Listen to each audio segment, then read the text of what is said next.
નમસ્કાર દર્શક મિત્રો, આપ જોઈ રહ્યા છો Banas crime 24 news Gujarati channel. હવે જોઈએ આજના મુખ્ય સમાચાર। ડીસા હરિઓમ હાઈસ્કૂલ પાસે અસામાજિક તત્વોને આતંક મચાવ્યો। નાસ્તાની લારી પર તોડફોડ કરી દુકાન માલિકને માર મારતા વેપારીઓમાં ફફડાટ ફેલાયો। ડીસા હરિઓમ હાઈસ્કૂલ પાસે ગત રાત્રિ દરમિયાન 4 જેટલા અસામાજિક તત્વોએ આતંક મચાવ્યો હતો, જેમાં હરિઓમ હાઈસ્કૂલ પાસે બ્રહ્માણી નાસ્તાની લારી પર 2 શખ્સોએ નાસ્તો માંગ્યા બાદ અચાનક બોલાચાલી કરી હતી, જે બાદ વધુ 2 અજાણ્યા શખ્સોને બોલાવી નાસ્તાની લારી પર તોડફોડ કરી કાચ તોડી નાખી નાસ્તાની લારી ધારકને માર મરાયો હતો, જેને લઈ મુખ્ય માર્ગ પર અફડાતફડી મચી જવા પામી હતી। ચિરાગ મોદી અને વિકાસ બારોટ સહિત 2 અજાણ્યા શખ્સો સામે નાસ્તાના દુકાન માલિકની દક્ષિણ પોલીસ સ્ટેશનમાં ફરિયાદ નોંધાવતા પોલીસ સવારે ઘટના સ્થળે પહોંચી પંચનામું કરી આગળની કડક કાર્યવાહી હાથ ધરવામાં આવી હતી।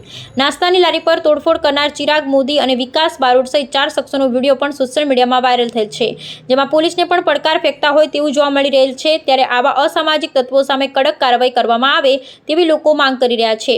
જ્યારે છેલ્લા કેટલાક સમયથી દક્ષિણ પોલીસ સ્ટેશનના પીઆઈ વીએમ ચૌધરીની કડક કાર્યવાહીથી શહેરમાં શાંતિનો માહોલ છવાયો હતો, પરંતુ આજે ફરી 4 જેટલા અસામાજિક તત્વોએ માથું ઉંચક્યું છે અને આતંક મચાવતા ચકચાર મચી જવા પામી છે। ત્યારે દક્ષિણ પોલીસ સ્ટેશનના પીઆઈ વીએમ ચૌધરી દ્વારા આવા અસામાજિક તત્વોને કાયદાનો પાઠ ભણાવી શહેરમાં સરઘસ કાઢવામાં આવે તેવી વેપારીઓ દ્વારા માંગ કરવામાં આવી રહી છે। અહેવાલ હરીશ ઠક્કર, ડીસા, બનાસકાંઠા।